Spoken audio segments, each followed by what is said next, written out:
Welcome to Marketing Made, where we share real and relevant growth strategies specifically for style-led brands. I'm Madeline, founder of Made Marketing and your host, and today I am joined by not just my client, but the amazing Suzie from Modi the Label, who just came back from New York Fashion Week. So we thought, why not talk all things from Adelaide to New York Fashion Week and also how to build a cult product. Hi, Suzie. How are you? I'm better now. Now, this is your first podcast. It is very exciting. Amazing. Well, I have the pleasure of obviously managing your paid account, but we had the greatest opportunity recently to go to New York Fashion Week, which was unreal. It was amazing. It was insane. But before we dive into, I guess, how did an Adelaide brand end up in New York Fashion Week, I really just want to chat first through to our audience on if you were to describe Modi in a short and a long version, what would that be?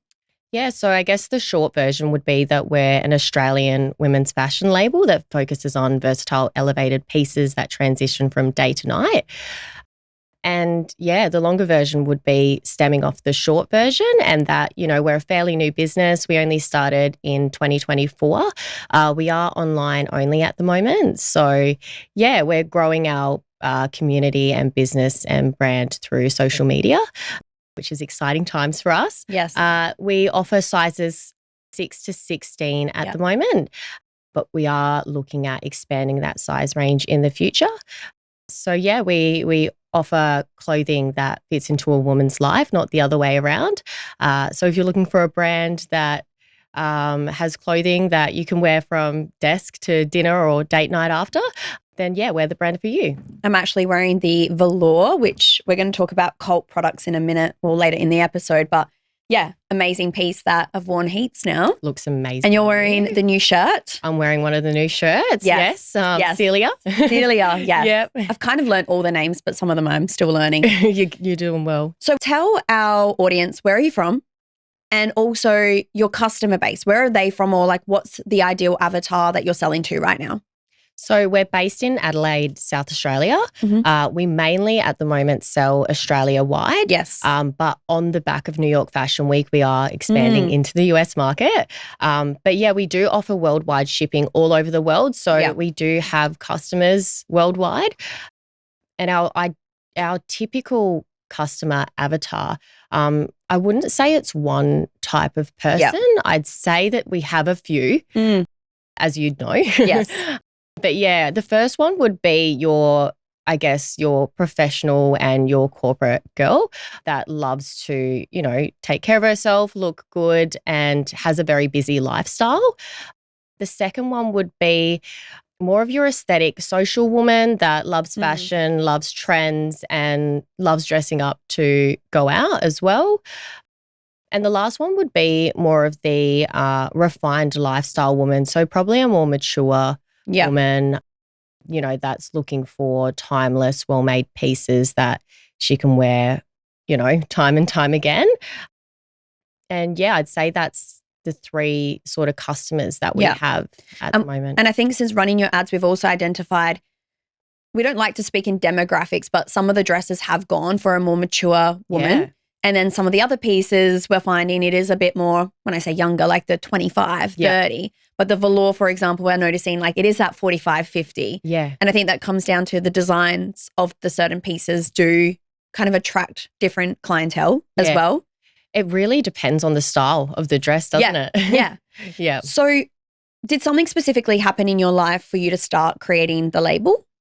Well, I've always loved fashion, but, you know, I've always been in corporate. Yep. So I really felt that genuine gap in finding pieces that suited both. Yep. And I was looking for more like sophisticated pieces that I could wear, you know, from work through to dinner. But I struggled to find anything that was appropriate or refined. Most of the, you know, pieces I like, they had like a super high slit up the leg or like a cutout around the waist, low neck. So I remember saying to my husband before we were married that I wish I could just design my own clothes. Yeah. And him as a business owner gave me, you know, the push that I needed to get Modi started. Amazing. People actually underestimate, I guess, how hard it is to get the right product fit. talk to me about your first collection. I've seen your first collection, obviously, versus, I guess, especially AW26, autumn winter 26. There's a big differentiation, let's be honest. Yes. And I guess, how did you come up with that transition from the first collection to the one that we're seeing right now? Well, yeah, the first collection was definitely more, experimental. Yeah. We were still figuring out our identity as a brand. I was doing most of everything myself. Yeah. So that being said, though, one of our best sellers at the moment is our air dress. Yes, and that was like the first dress I ever designed. Yeah. So it's interesting to see that evolve with the brand as well.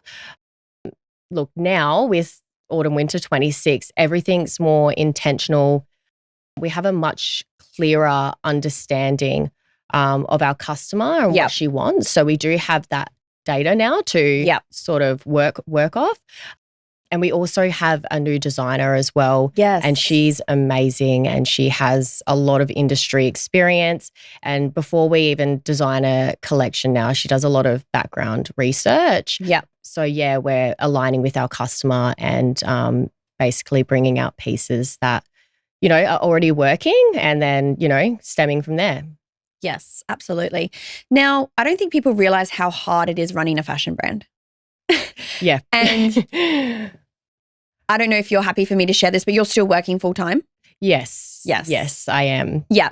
And I think that is, I think that's such a great thing, because I think a lot of people get into business, drop their full-time job, put all their eggs in one basket. Yeah. And then that can actually hurt the business because you don't have maybe the financial backing to support it. How do you feel now compared to when you started the brand? Does it feel like you're running an actual business? And do you still think it's worthwhile keeping your job? Sorry, I'm putting you on the spot with that kind of question. Okay.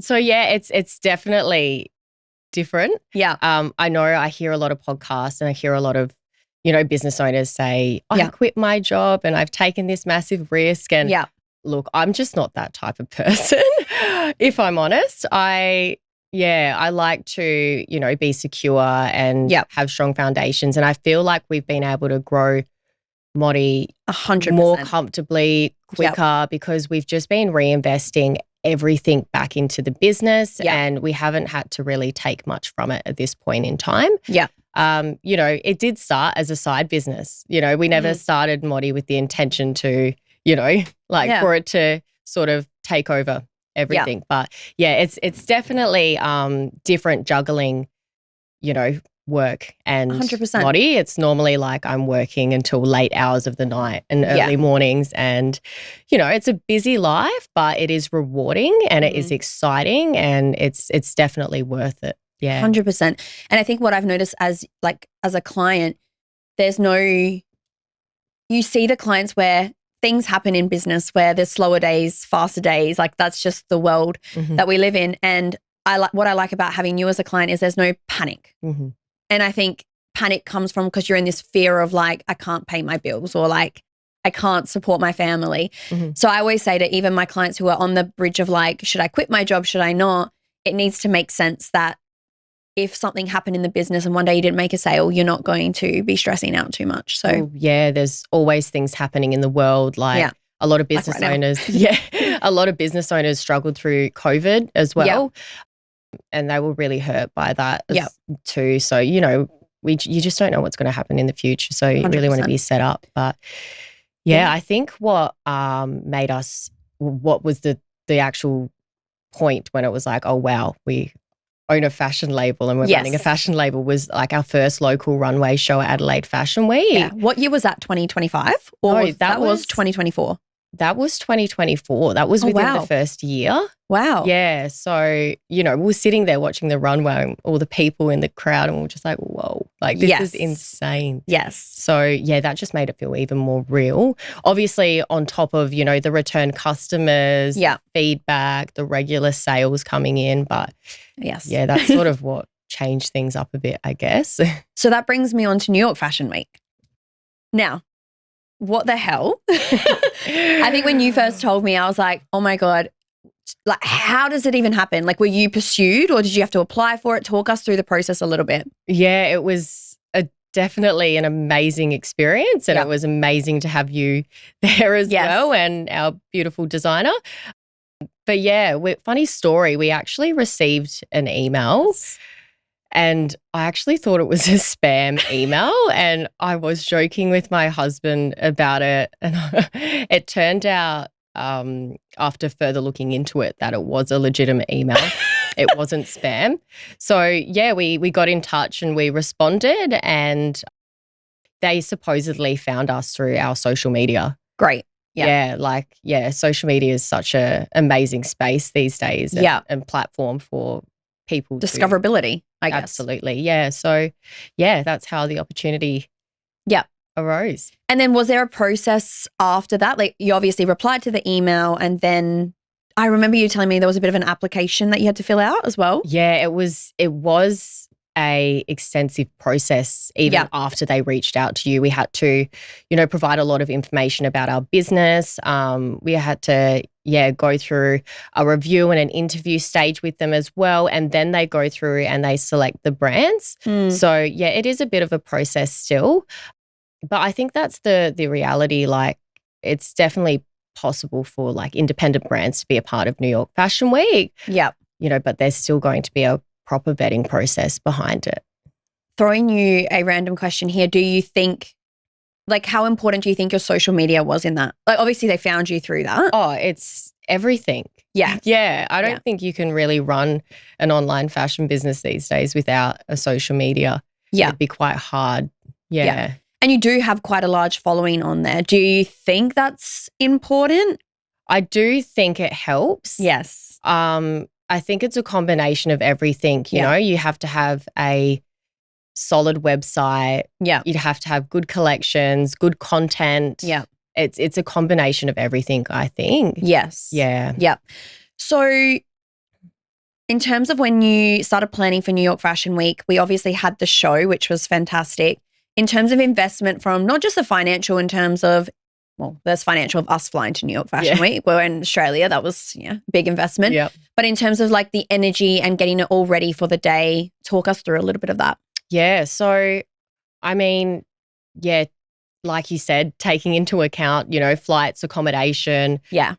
All the travel expense. Off-peak, really. Yeah. And it was still. It was snowing. It was snowing. It was amazing though. It was. But yeah, and then the runway and, the preparation itself.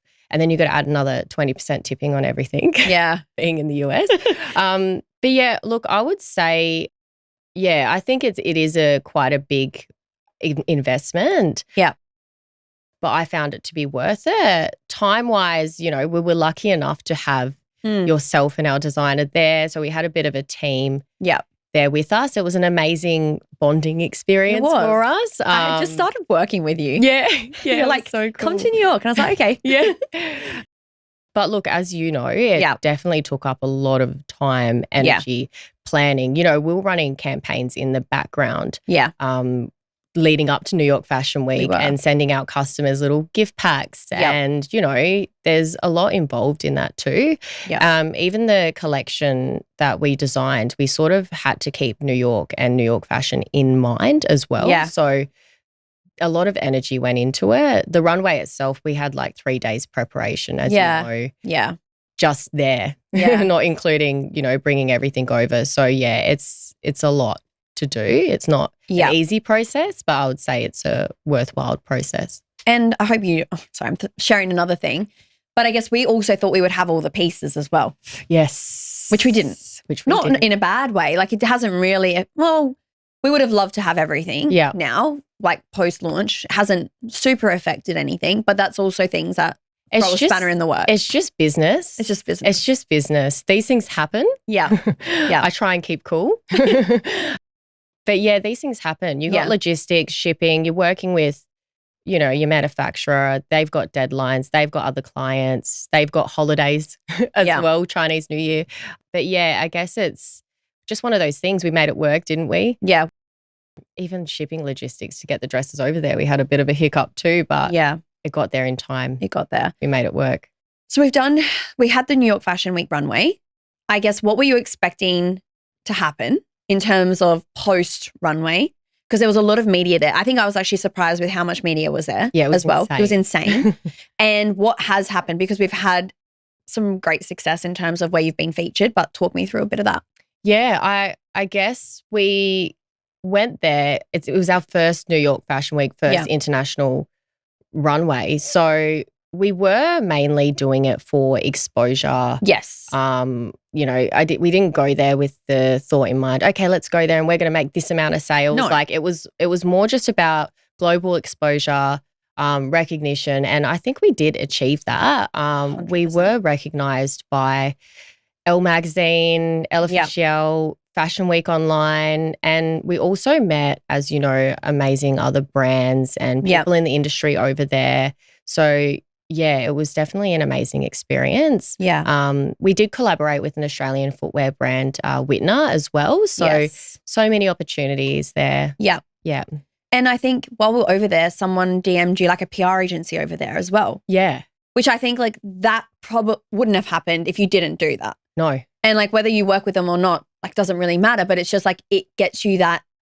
I think participating in events like New York Fashion Week or just any kind of fashion week event just levels you up as a brand. Absolutely. As well. You sort of recognise locally as well. Yeah. We were recognised, I think, in situ recently too for, going from an Adelaide brand going to New York. It's a small town to a big city. So, it was amazing.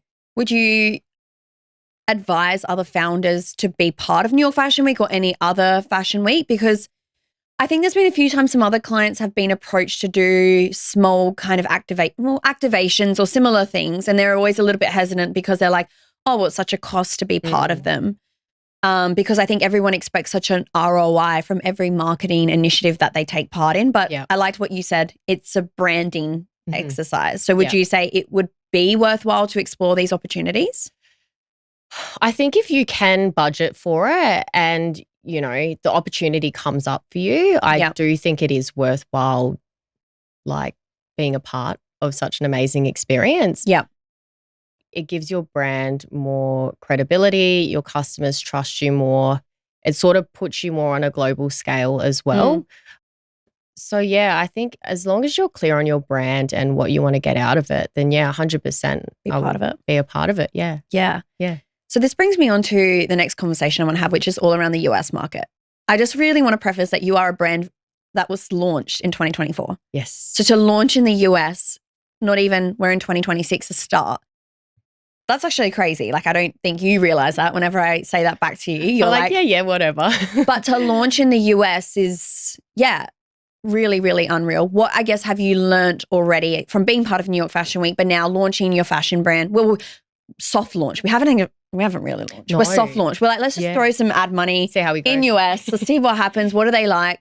What are you noticing, I guess, already from the response from the US? Well, the US is a lot more fast paced. Yeah. You're in a bigger pool. You've got a lot more competitors. But in saying that, I think customers, they are more comfortable trying out new brands because of that. I find that in Australia, your typical customer here, they're a bit more, they've got their brands that they love. They've got their loyalty with their brands. Yeah. They love that. Everyone loves to be influenced by each other as well. Yeah. And I guess that's sort of the difference. Yeah, you got to stand out in New York, but I think the US are more, or not as, I guess, I don't know if conservative is the word. Yeah. But they're more happy to spend money. Yeah. And take that risk than our Australian customers. And I guess our strategy, let's be honest with each other, it wasn't much of a strategy to begin. We were like, okay, off the back of New York Fashion Week, let's start testing some ads because we have now some pieces of content where we said, oh, we've been at New York Fashion Week, we've been featured in Elle, we've been featured here. We thought we've got the credibility to back it up. We've got content. But I think you and I said we've got 2 dresses specifically that we were like, it makes sense to launch there. Yes. Which is the velour, which you have in 4 colours. 5. Sorry, I forgot brown. 4 in my head. In air.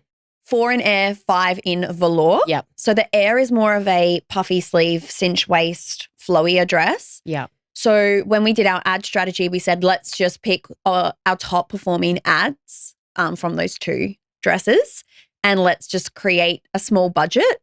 And I think, what did I send you the other day? I think we had a massive order, which I took that even out because we did have someone buy 4 or 5 of the dress for a bridesmaid's dress. They love it for a bridesmaid. I had another one as well. Yeah, you sent it to me from the US as well. Yeah. So I even took that out, and I think we were sitting on like a 5 return just from the small ad spend budget. Yeah. And we 8 times the return from the month before, when we were doing no advertising. Like you had the odd sale here and there. Yes. But now just putting that small investment in, we've seen an already return, which is wild. Insane. Wild. Definitely an amazing response from the US. Yeah. Yeah. Yeah. And then I think moving forward, the strategy is once the whole autumn winter collection comes, we'll start pushing it there. Yeah. Because our jacket, we've got this beautiful, how are we pronouncing this jacket again? Kira. It's actually my middle name. Oh, Kira. Because sometimes I say Kiara and I'm like, no, that's not right. Kira. The Kira leather jacket, that's been your next piece. That's kind of been. Yeah, it's taking off. It's definitely interesting. We haven't really, I guess, explored jackets and trenches, and this is our first collection doing it, and it's had an amazing response so far. Yeah, I have the jacket as well. Oh, and you look amazing in it. It's unreal. Yeah. It is unreal. And I think what I love about it is obviously the fit and the cut, but what I love about Modi overall is the pricing as well. I think we've worked on it from a profitability standpoint, but also we don't want our consumers feeling like we're taking them for a ride for the pieces either. Absolutely. And that's been a strong, I guess, ethos of you. Every time we do a price, you're like, is the customer going to pay? Like always you're so customer centric, being like, I want to make sure my customer can afford absolutely. the pieces. Yeah. Yeah. And have you thought that the US I think you mentioned the US is a bit more like they're willing to spend, and have you we've kind of noticed that from the sales already. Yeah, they are. They are definitely. I think that, the US dollar's stronger as well. Yeah. So, they're definitely more comfortable spending that. The US actually have to pay tariffs as well. Yeah. So they have to pay taxes on top of the dress, which is, not here in Australia. So, they're still happy to pay it. Like if you sort of compare the two stats, it's compared Australia to the US, I would say that, it's not like the US don't buy as much, but the price is obviously more. Yeah. So, yeah. Yeah, amazing. So let's talk about paid ads now. Launched in 2024. When did you start running ads? So honestly, we launched, I think, February 2024. For the first 8 months, we were just organic. All organic. Yeah, I was getting married. It was a real just side hustle then. Yeah. Just happening in the background. And sales were happening, obviously. Yeah, sales were happening, but obviously not as much as when we started running ads. So we started running ads around October, November 2024. Yeah. And that's when it sort of became more of a serious part of our business. We started to see how it could drive growth, and it's amazing what ads can do when paired with the right creative and the right brains behind it. Yes. I guess and I guess we'll touch on this together, but what creative do you think you've noticed, that I keep asking you to give me, but is working in the ad account right now? Well, you've done a lot of testing. We have. Recently. Yeah. I do find, time and time again that whilst campaign imagery and videography is amazing, customers just want real content, lo-fi content. Fit checks. Yeah, just fit checks, something as easy as that. Yeah. Not a lot of effort goes into it. And that's sort of, they just want the more natural and I guess relatable, what it actually would look like on. Customers are smart. There's a lot of filters and AI and they don't want that. Yeah. So, I think that we've been just working on getting that correct content for them. I think what we've been working on, like you said, is the fit check vibe. Yes. Very short form. The 10 seconds seems to be where we're 10, 15 seconds. Yeah. I think what I've also noticed, actually what's performing really well is when I asked you to go behind the scenes at your photo shoot, your e-com shoot, and just film on your camera some stuff. And close-ups. Yeah. We're just running those. Fabric, features. Yeah. Yeah. Yeah. And we're working, I guess, you and I on how do we get more content to fuel creative diversity as well. Because I think that's been not a challenge for everyone, is like, how do you keep up with the amount of content you need It is for paid ads? Yeah. And you know what? Meta's constantly changing, as you know, and that's a lot as well. Yes. So, yeah, I think, like you said, at the moment, it's really about creative, would you say? 100% about creative. I think structure definitely comes in. I think when I took over the ad account from the last agency, it was definitely about, let's just throw every piece together. But as we've learned, the velour girl is different to the air girl. Yes. So treating a velour girl and an air girl together doesn't make sense. So we've definitely separated out now those pieces. We're focusing a lot more on our ads on just the hero pieces.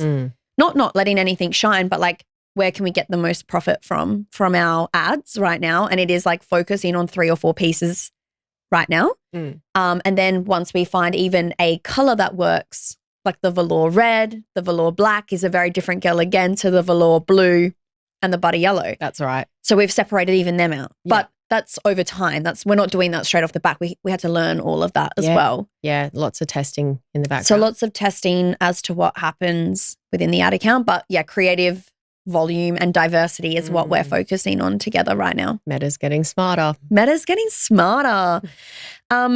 So that's actually a good point. I've got another episode where we talk about brand content photo shoots versus, I guess, what we're doing for ads. And I think you not finally, but you understand now there's a big differentiation in lo-fi and hi-fi and when they're needed. Yes. I think hi-fi is definitely still needed. Yeah. I think there's a purpose for it. Yeah. I would say that, great on your website as an e-com. Yeah. And yeah, sometimes on social media as well, organic. But yeah, it really depends, with ads. Maybe if you're running campaign with text over it for a sale, it might work, but I don't know. I've even thinking some of our best performing ads during like Afterpay and all that, it was the girl doing the fit check and then I would just put text over the top. Yeah. That would work more. Yeah. Because I think you're one of my fashion brands. I have a few, but some invest more in the hi-fi, whereas I think you actually, in a good way, invest more in the lo-fi. Yeah. And more of it. More. Yeah. Like constant. Yeah. So we've got amazing social media team in Sydney. Yeah. And we just have ongoing shoots happening over there. Yeah. Which is amazing because we get to use the background, the lifestyle, the models, the creators, and just more diversity over there. Yeah, absolutely. Okay, I want to talk about, we've tapped into it a little bit in this conversation, finding the cult product.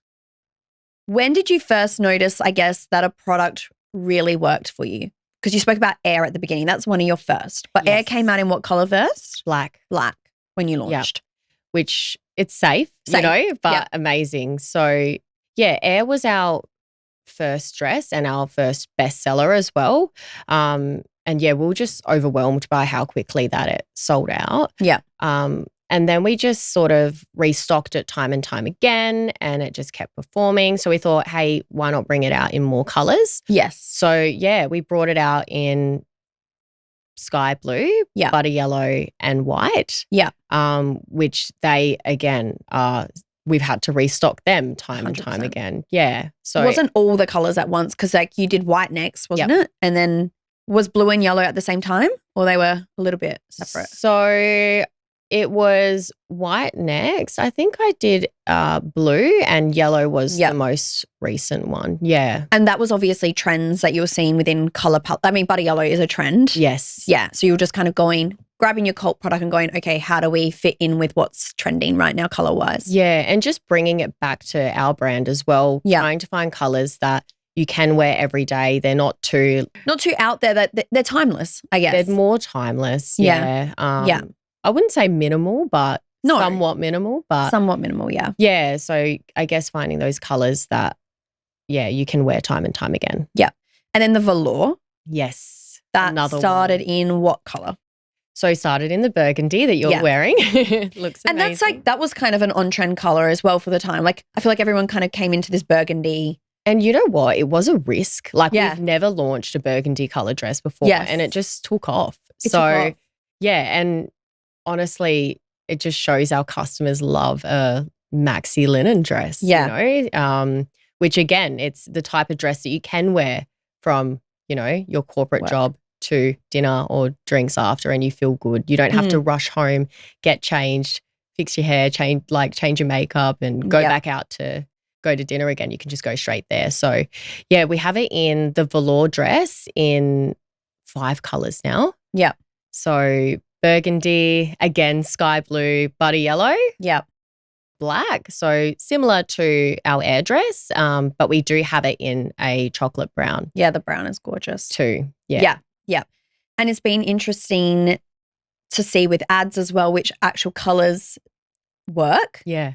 But then they buy other colours sometimes from the ads, which is crazy. I guess that makes sense. But I guess I think the response of why people love the velour so much is the fit. Yeah. Yeah. And was that talk me through the intention behind that in terms of, I guess, the neck, the sleeve, the fit, even here at the waist. It's hard to see on me, but it really does come in at the waist in a nice way, not a you're suffocating way. And I think with a lot of our dresses as well, you know, especially around the waist area, if it's too tight, I know myself and a lot of other, you know, customers would, you know, sometimes if you want to have a decent feed, you sort of don't want something that's not as flattering around the waist area. Yeah. So adding that cinching in the side sort of adds a bit more detailing there. Yes. It makes you feel a bit more comfortable. We line all of our linen dresses too, which just gives it a bit more, I guess, structure as well. But the high neckline I've always loved as well in a dress. But I think velour was designed and followed on from our air dress. We saw how well that performed. Yeah. And wanted to create something not the same but similar. Yeah. It responded well. So 2024 was the air. What month was the velour? 2025. Yeah. Late 2025. It was in our Day to Dusk collection. Yeah. So about a year between really finding the next cult product in a way. That's right. And now, those two you would say are leading the pack. And I would say previously when we first, started, we were launching not as many SKUs. We sort of were doing 6 to 8 piece collections and maybe 2 a year. Now moving on to autumn winter, we have about 22 pieces. Yeah.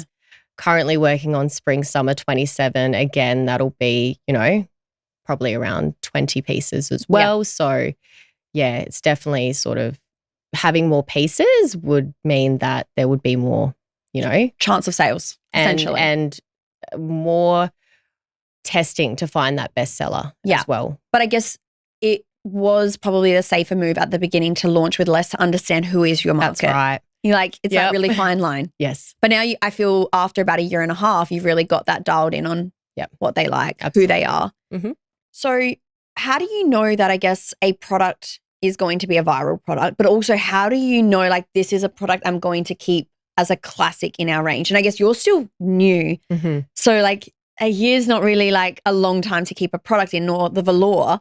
But how do you know? Is it in the moment when you're designing it, or are you basing it off of data post-launch? Well, when we first started, I would say that it was all testing. Yeah. We just tried all out, get minimum order quantity of every piece, and then whatever sold, whatever the customers responded to.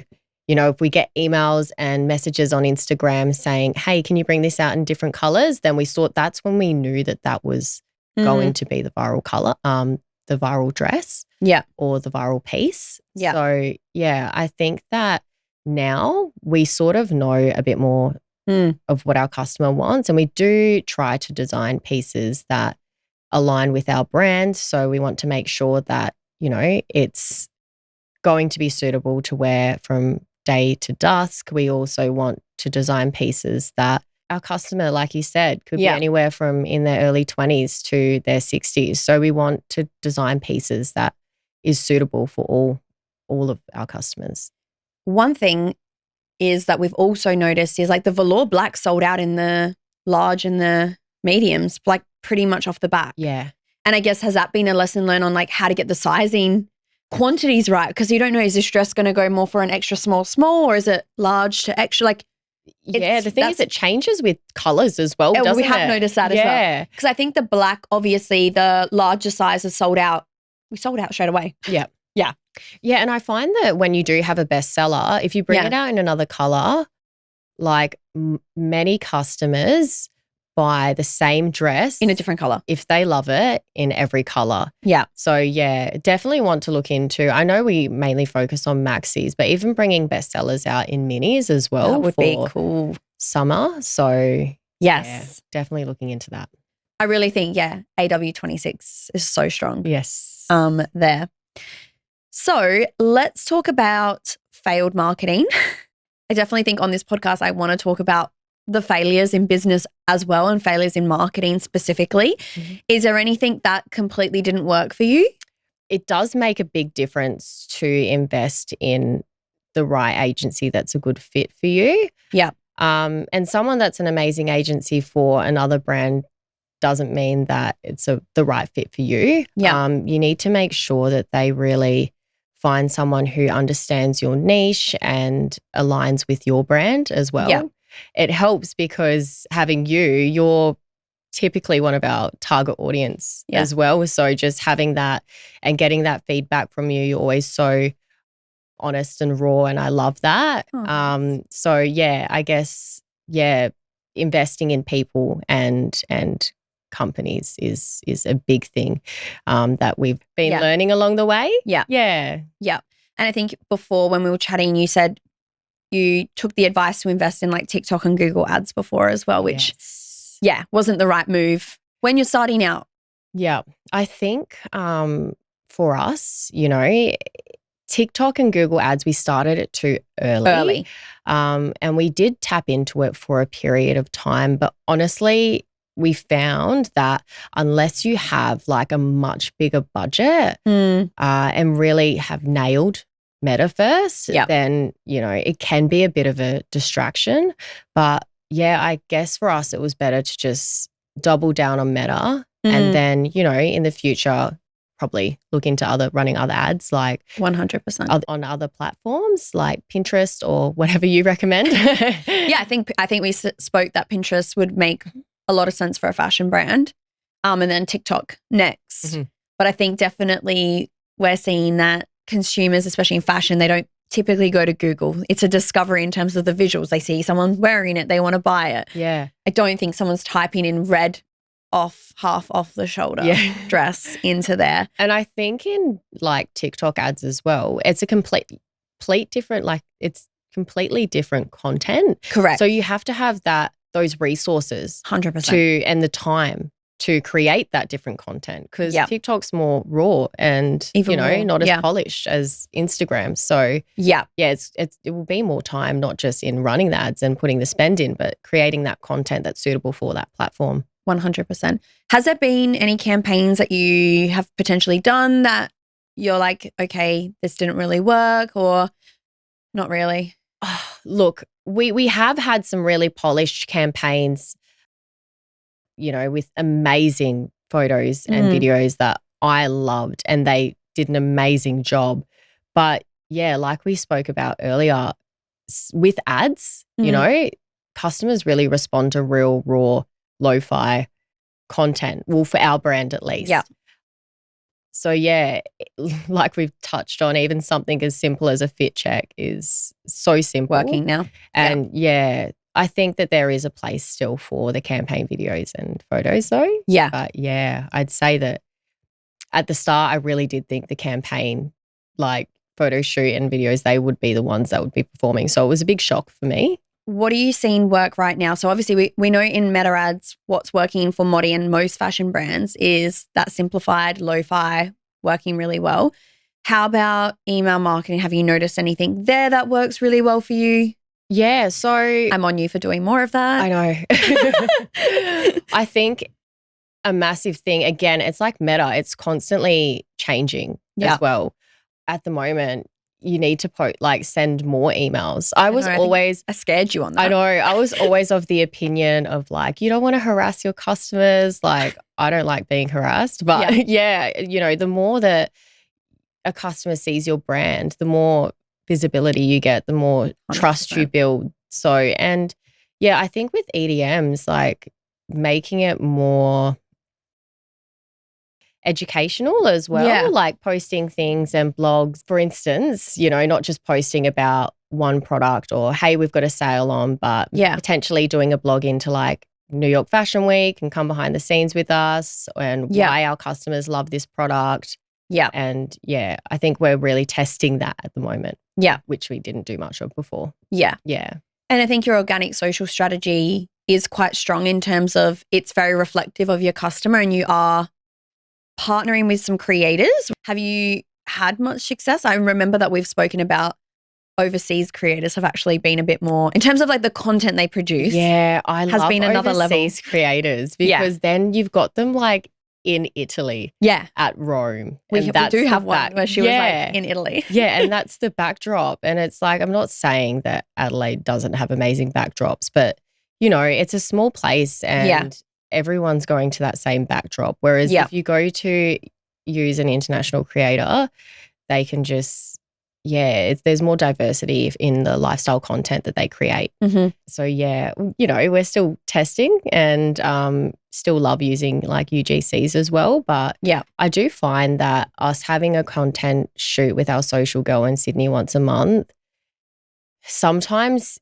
it's better for us than UGC because you have more creative control. Yes. And, you can let us know what you need for ads that month. Hey, I need this, and we can make sure it happens. There's not as much creative control, when it's coming from UGC, because if they send you something, you're not going to go back and say, hey, can you shoot this again? Not, especially when you're in the gifting stage. Absolutely. Like they're already doing you a favor. Yeah. Essentially they are. Yeah. Yeah. So I totally understand that 100%. Yeah. I'm throwing you around. You're going to hate me for this. But you're getting a bit more behind founder content now because I've been pushing that. Because you've been pushing.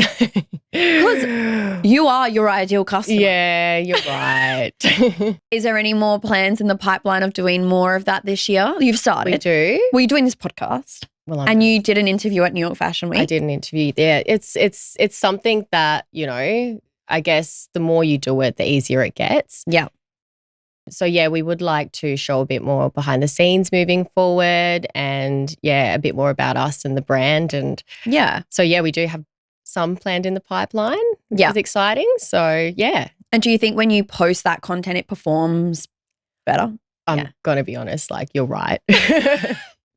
Every time we post something with us in it, it just gets a lot more reach and it performs a lot better. So if you could go back to the version of yourself that was just starting, Modi, what would be the one piece of advice that you would give her? It doesn't have to be business or marketing. It can be anything. Yeah, I would say to be really clear on your unique selling point and who your target customer is. Yeah. Obviously this is my first online business. So it was always learning at the start. There's a lot to take into consideration. So, I think that's something that you need to get right early on, and you build your marketing around that. And once you have clarity, it's all about producing consistent and relatable content, and then you test what works and then, doubling down on that rather than constantly changing things up. Yeah. So final question. What's next for Modi? Anything exciting in the pipeline? Well, as you know, we're in a growth and scaling phase. So, we've got lots coming up in the future. Yeah. Yeah, my designer and I are currently working in the background on our Spring/Summer 27 collection. I need to show you some of the CADs. I am so excited. Yes. We're exploring new fabrics and designs but still, keeping it brand aligned. Yeah. So that's something we're really excited about. In future, I would like to expand our size range too, just to be more inclusive as a brand. And basically just continue to build a stronger community with our customers. Like I'd love to implement more loyalty, and connection. Yeah. So that's what we have planned in the future so far.